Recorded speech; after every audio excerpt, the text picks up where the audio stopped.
And people, I think, are going to have to realize that we live in an era of change. Okay. Now, I personally love change because I go crazy if I'm not doing something different all the time, or learning something, or reading something, or whatever. I go nuts if I have to sit somewhere and not do anything. Okay. And so change, I like change. I can adapt to it, but a lot of people can't, or don't even know that they can. It's going to change until it works. And that's the problem, is how much change is it going to take before it does work? Okay. And what is that? Is that a reduced population? Is it a new way of, eating? Is it a new way of growing food? What is that? What is that new way that's going to work? And I don't think we really completely know yet where that is.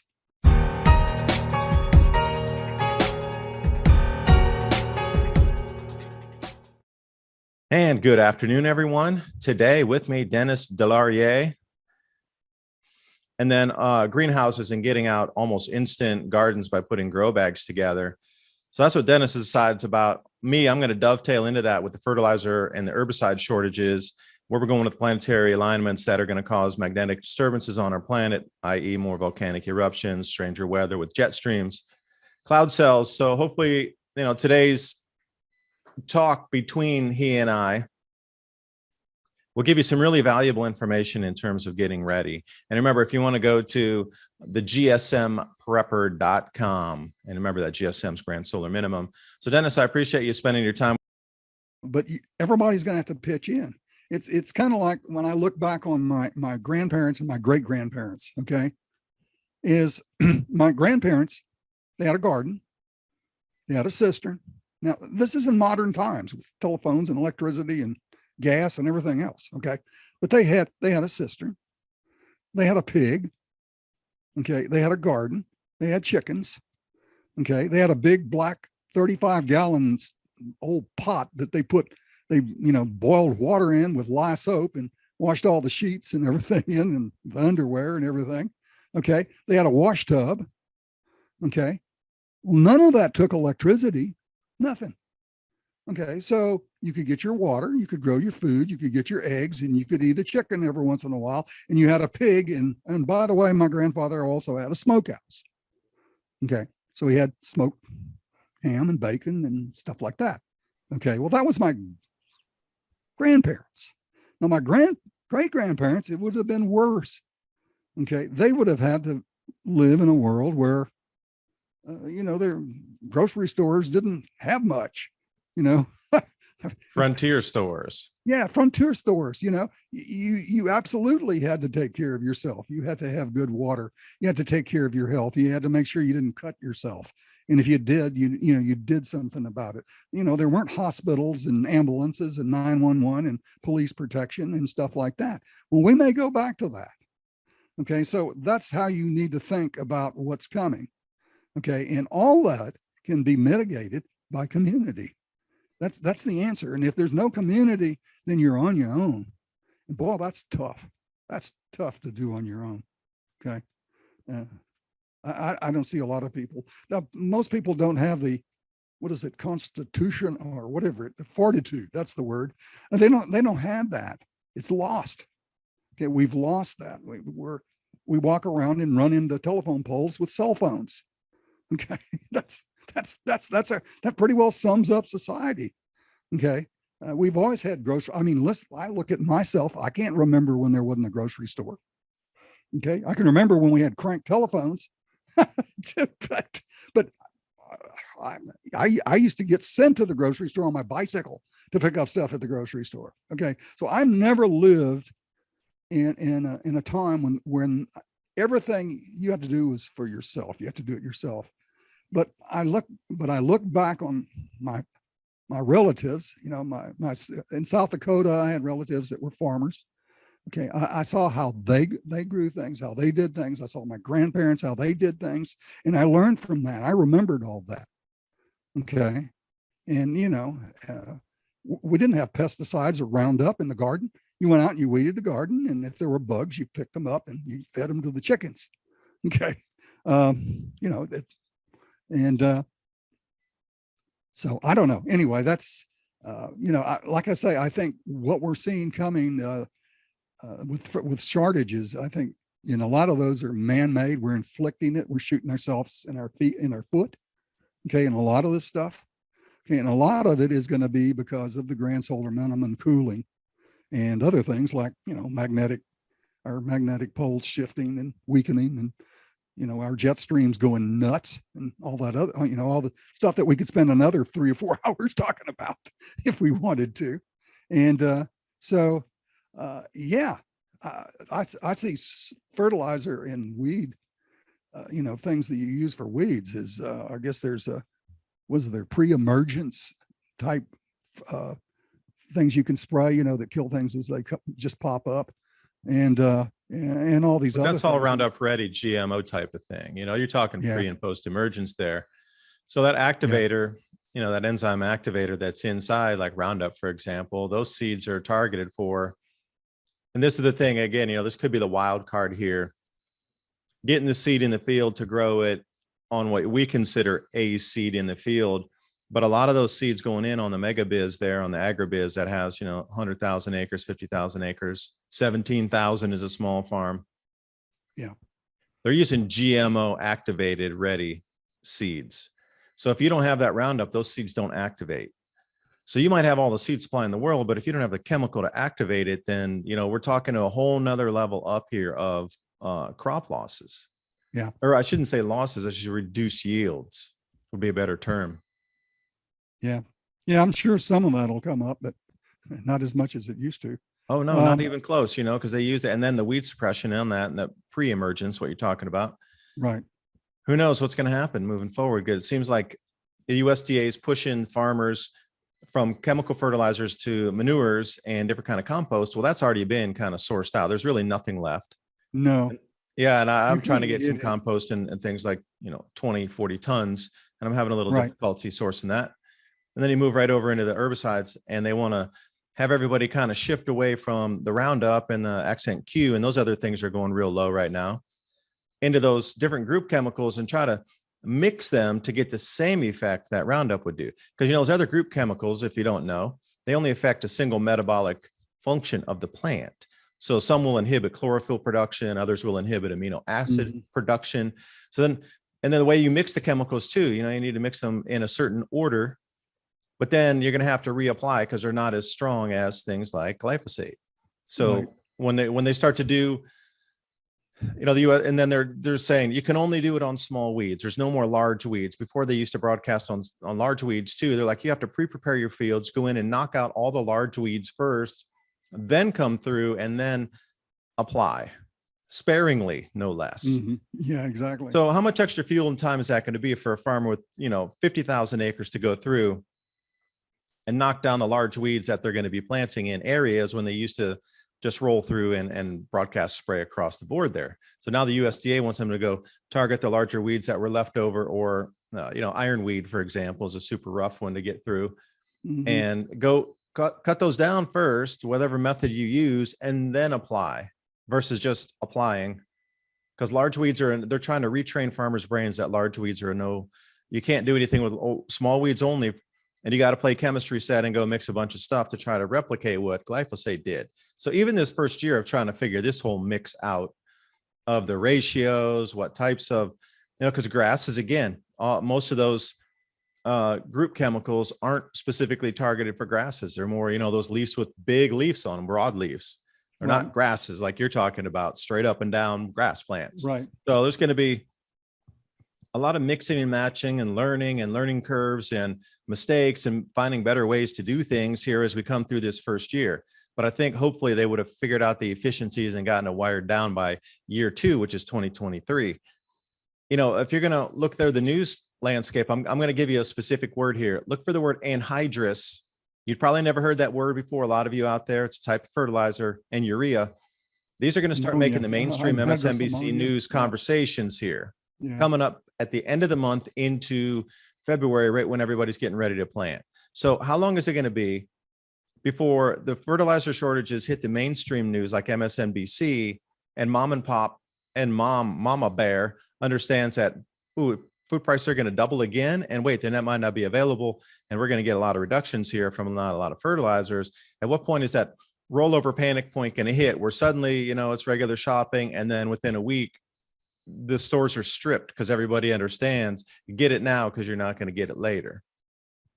We're coming into something like this around May of this year. The awareness of the chemical and the fertilizer shortages on how that's going to push agriculture yields down is going to be fully aware and probably water cooler talk no later than May of this year.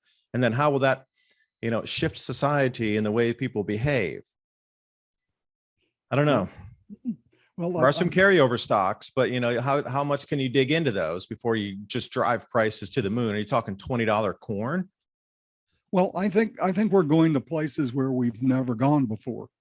Okay. I think isn't that what Star Trek says? Going places. I forget what it was. Anyway, exploring things and meeting new people we've never met before or seen before. That's kind of where society is going right now. Okay. We're going from one crazy thing to another. And people, I think, are going to have to realize that we live in an era of change. Okay. Now, I personally love change because I go crazy if I'm not doing something different all the time, or learning something, or reading something, or whatever. I go nuts if I have to sit somewhere and not do anything. Okay. And so change, I like change. I can adapt to it, but a lot of people can't, or don't even know that they can. And I think that's where we're headed. We're headed to, new frontiers, so to speak, where it's going to change until it works. And that's the problem, is how much change is it going to take before it does work? Okay. And what is that? Is that a reduced population? Is it a new way of, eating? Is it a new way of growing food? What is that? What is that new way that's going to work? And I don't think we really completely know yet where that is. And like I say, the only thing I can recommend to anybody that's worried about something like that is, do the best you can, take care of yourself, look after yourself, get a community, grow your own food, take care of your health, lose some weight, exercise, start a new business. Okay. All my life, I always went into new businesses. Okay. I was a technical writer for a while. I was an electronic technician. I was even a janitor at one time when things were tough. I had to go out and get a job cleaning toilets, but I knew that was just the next step into something that I really wanted to do. Okay. And I think that's what we're going to have to do now. People are going to have to clean the toilets and do things they don't want to do until they get to some place where they want to be. And if they don't, they're going to quickly, find out that there's not going to anybody that's going to come in and bail them out. And they're just going to be a burden on everybody else. Okay. And to me, that's the worst thing I think I could ever be to somebody, is be a burden to them. Okay. That I couldn't contribute, that I couldn't make their life better by my efforts. Okay. And, unless we start thinking like that, there's going to be a lot of people that just won't make it. Okay. They're going to want the government to keep sending those checks, and they're going to continue to want to go down to Walmart and buy the pasta that's not there anymore. And, that sort of stuff, and drink the beer and eat the pizza and use their cell phone and watch Netflix. That's not life. At least, and that's not my life anyway, that I'd ever want. And so that's what I think we're going to have to do. We're going to have to go through a lot of things, and we're going to finally have to find out what works. Okay. And I'm all open to that. And that's kind of why I write my blog. Okay. I was always looking for new ways of thinking, new ways of doing things, awakening people, saying, hey, look, there's more to life than, getting stuck on traffic on Interstate 35 every day. Okay, that's a horrible life. I've often done that. When I was my microgreen business, I used to run around in my truck delivering restaurants microgreens. And it seems like every light in the world was set to make me stop. Okay. And I'm going, do I really want to be doing this? You know, what about that hour I spend every day just sitting behind my car, burning hydrocarbons? Is that really what I wanted? And I finally came to the conclusion it wasn't. Anyway, that's kind of Pay where your I am global now. carbon tax, you polluter. Yeah, they're going to get at me. Well, they can't tax me anymore for that. That's for sure. You're going to have to pay a non-usage tax because you no longer want to drive an automobile. There you go. That's maybe that'll solve it. Yeah, Well, I often laugh. I'm going that. Have you ever seen these children that are growing up nowadays? I said, they're going to be our leaders, but there's not an app for that. There's not an app on the phone for being a leader. So, hey, before we sign off here, Dennis, give me a 2022 prediction. Because my whole thing is fertilizer shortages, herbicide shortages. It will hit around May on the global news feed, and at that point, there's going to be some sort of panic trip where everybody's going to understand, and they're not going to buy double or triple. They're going to be buying 5x, because if they realize if they buy it in May, it'll be 50% cheaper than if they buy it in August or November. There's going to be a huge run, because I'm looking at it the same way. Things you buy now are always going to be cheaper than they will next month. Like, we're just in this point now where anything you buy, you're getting at a discount right now. Right. So that's my kind of projection, is moving out. And, I have a whole bunch of videos on how I think people might react, governments might react. Right. But what do you see for 2022 for the rest of it? Any timelines that you see moving out for awareness, people's behavior, governments, economy, anything? Well, I can see a lot of things we probably don't want to talk about, but the things I do want to talk about is that I think that people are going to see what my wife is starting to see now. Anything that you buy now is going to be cheaper now than it will ever be. In fact, there's going to be some things that are available now that will not be available now. And I think what we're going to see is continuation of that. Okay. We're going to see less and less things that cost more and more. So I see prices just slowly increasing. I see fewer and fewer of the things that people want being available is in quantity. Okay. The prices are going to go up. The quantities available to buy are going to be down. And it's going to end up like my father-in-law said. Bless him, he's dead now. We asked him, well, what did you do during the Depression? And he said, I worked. He said, I had a lot of money actually during the Depression. He said, there was nothing to buy. There was nothing to buy. And I think that's where we're headed. Eventually, we're going to get to the point where there's nothing to buy. And if there is something to buy, it's going to be so expensive, we can't buy it. And I see that maybe, 20% more, 25% more this year than last year. I'm seeing a continual breakdown in our infrastructure of, being able to deliver food, this just in time stuff, the JIT thing, where, the grocery store, you go in the back of the grocery store, there's nothing back there. They're not stocking inventory in the back of a grocery store. It doesn't exist. Okay. That sucker comes in a truck, and the next day it's out on the shelves, and it's just in time.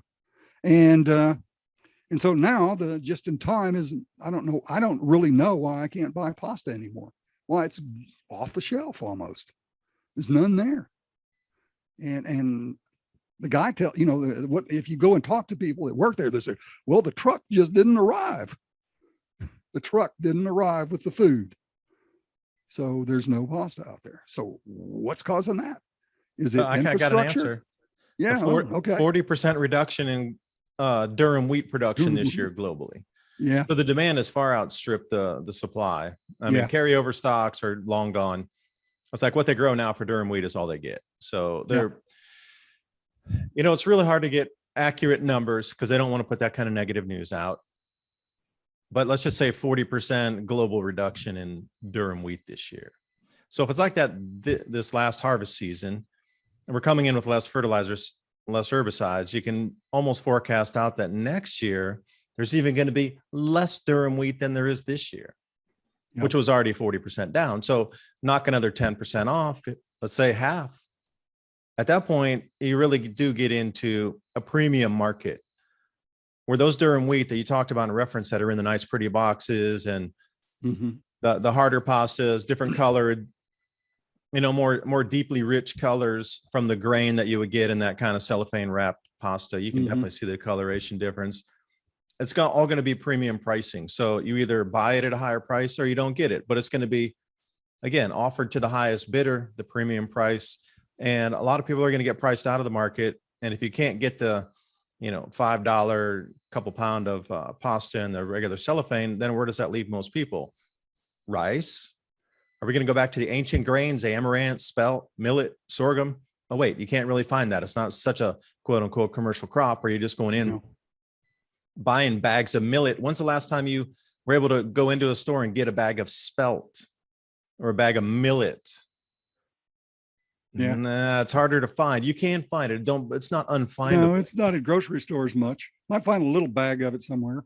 Yeah, like Costco had amaranth and organic amaranth. I think it was a 5-pound bag. You could do some microgreens with that, but those things are super, super tiny. I've done it also with chia seeds. You get this amazing carpet. You got to cut so tight, you barely even get the leaves off that. You got to leave a lot of. But yep, that's amaranth. Yeah, and chia seeds as well. They're so fine and so just really succulent, and you got to cut super fine. You got to have a really good knife to get the chia microgreens off the tray. But where do we go from here? Premium pricing and everything that's gone short already in terms of ag is going to probably continue the same trend line. So I just can't see a big increase in durum wheat next year unless the price goes absurd and then people switch crops and move into that. Because a lot of farmers are moving away from corn and soy. They're either going to take the prevent plant or they can't get the fertilizers to go in and do corn. So they're going to shift off to something else. Right. What would that be? I'm not sure. Sorghum takes a lot of fertilizer. Yeah, it does. Soybeans take a lot of fertilizer. So these farmers talking about switching crops and moving over, Brazil, the corn, I'm going to make a bold call here too. Corn production in Brazil is going to drop off a cliff because they're moving over to beans. Yep. They're moving to beans. So just the corn production in general, globally, I know a lot of it's used for ethanol. Okay, you could take that away, but the animal feed, we really need that. If you want to have any milk, if you want to have any chicken eggs or chicken on your plate, or you want to have some pig, you're going to need corn. That's a main, feed ingredient in there. Milk, need it. Baby infant formula, need that. Whey protein powders, need it. Do you want to have cheese? You need the grains to feed the cow to get the milk to produce those products. Without the corn this year, and a lot of farmers are going to follow in the Northern Hemisphere, they're not going to plant the corn. So there's going to be a massive corn reduction. Soybeans are going to be reduced. So are we going to go to the bean planet? Is this going to be planet bean by the time we're into, because it doesn't take nearly the input? Is everybody going to switch over to beans? And then what? I mean, are our diets going to change that much into more of a black bean, pinto bean, cow pea, black-eyed pea diet where people are going to move over to that for proteins versus, and rice will still be pretty abundant instead of what we consider as those traditional soybeans, corn, that sort of thing. I don't know. I'm just forecasting out what Brazil did. I think the world's going to follow is going to be massive bean production and lack of corn production. Yeah. Well, I'm seeing, the government or the power that be, I guess, whoever those folks are. The pile of, what to be. Yeah. Yeah. They're pushing, plant-based eating. I am a plant-based eater. Okay. I am a, almost 98, 95% vegan type of eater, but I did that for health reasons. I love meat. I had a heart attack and 5 bypasses, and I don't want to go back there. Okay. And if you want to go back there, you just eat tons of fat and meat and you'll end up back there. Okay.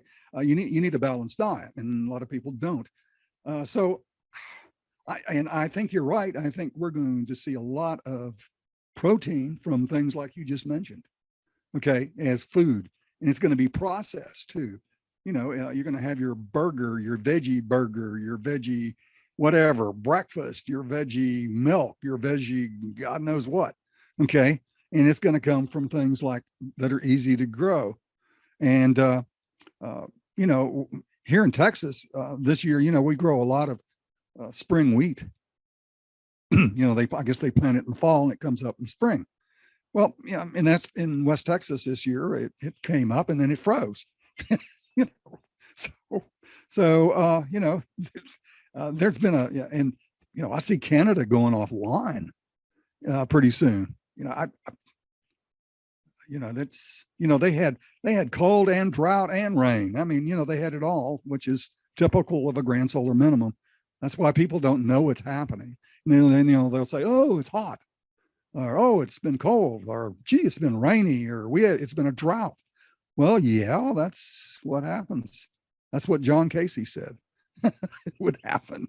And of course, that's I guess John is still around, right?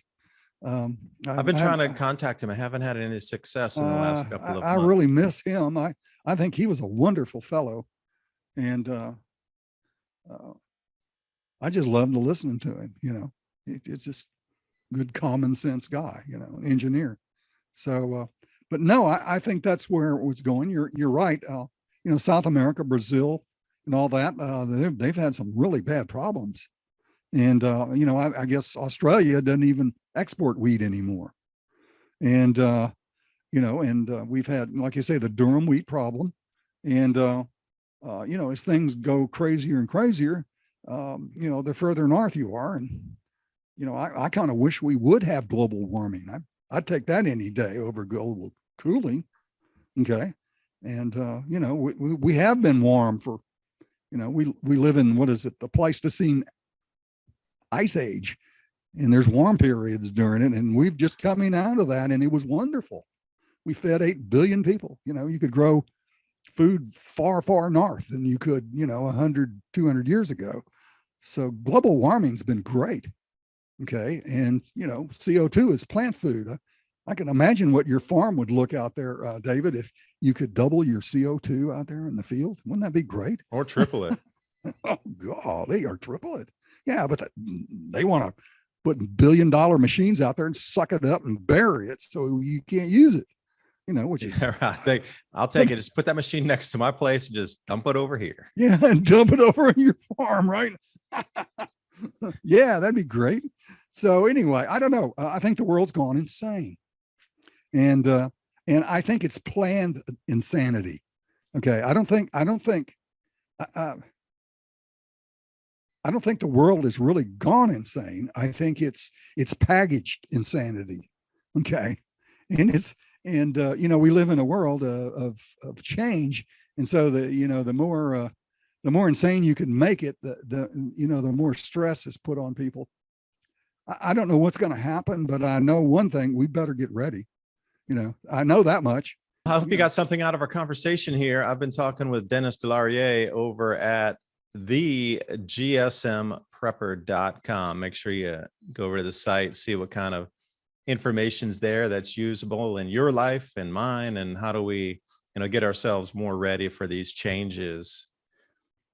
Dennis, I think that's going to be a lot for people to absorb. I'm glad you came on today. And for me too, especially when I'm editing the videos, I learn more when I'm editing, because when I'm in the process of it, I'm trying to think of responses or how to, phrase something.